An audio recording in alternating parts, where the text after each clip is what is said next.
د شاپور زدران د ناروغۍ په اړه بد خبر راغی. د شاپور زدران ورور غمی زدران له خلکو مهمه غوښتنه وکړه دا چې غمی زدران تازه د شاپور زدران د ناروغۍ په اړه څه ویلي او د شاپور زدران د ناروغۍ په اړه وروستي مهم معلومات څه دي. که غواړئ چې تاسو یې هم په اړه پوه شئ نو ویډیو تر پای وګورئ. د افغانستان د کرکټ پخوانی تیز توپ اچونکی شاپور زدران روغتیایي وضعیت که څه هم ډیر زیات خراب ښودل شوی خو کورنۍ او ډاکټران یې وایي چې هیلهمند دي روغتیا به یې ښه شي.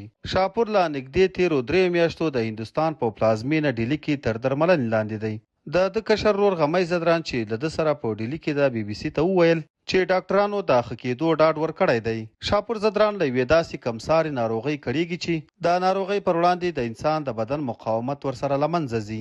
دا ناروغي د هیموفاجوسایټیک او یا هم د HLH په مخففاتو پیژندل کیږي او دا یوه داسې ناروغي ده چې که پر وخت یې درملنه ونه شي نو وژونکي ثابتېدی شي. شاپور زدران چې د جولای په میاشت کې به 39 کلن شي د دې ناروغۍ له پرمختللې بڼې سره مخ دی او له تېرو څو میاشتو را په دې خوا د ډیلي په یو روغتون کې تر درملنې لاندې دی. شاپور زدران د کرکټ په 80 نړیوالو لوبو کې د افغانستان استازولي کړې ده چې په دې کې 44 یو ورځنۍ او 20 ورځې لوبې دي.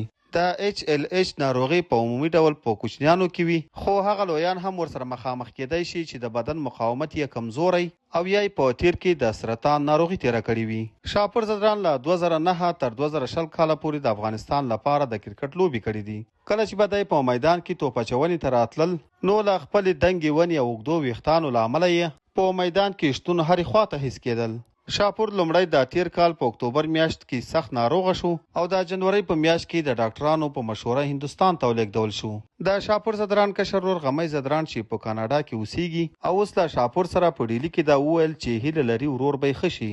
ده وویل چې دا سخته ناروغي ده خو ډاکټرانو ډاډ راکړی چې د وخت په تېرېدو سره به په صحت کې ښه والی راشي. د افغانستان د کرکټ بورډ ویان نسیم سادات ویلي دي چې د کرکټ بورډ مشر میرویس اشرف په هندوستان کې د هغه پوښتنه کړې ده. د زیاته کړه چې کرکټ بورډ او نور لوبغاړو له هغه سره مالي مرسته هم کړې ده او هیله لري چې په بشپړه توګه به روغ او جوړ شي. د افغانستان د کرکټ بیلابیل لوبغاړو هر یو راشد خان، محمد نبی، اصغر افغان، علامه محمد غضنفر او نور په هندوستان کې د هغه پوښتنې ته ورغلي دي.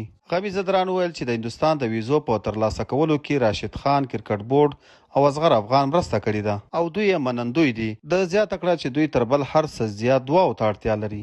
غمی زدران وویل چې شاپور دا مهال ډېرې کمې خبرې کوي او اکثره ویده وي او زیاتوي چې شاپور نږدې 14 کیلو وزن هم د لاسه ورکړی. د شاپور زدران له مینوالو او ټولو افغانانو څخه وغوښتل چې په خپلو نیکو دعاګانو کې هیر نه کړي.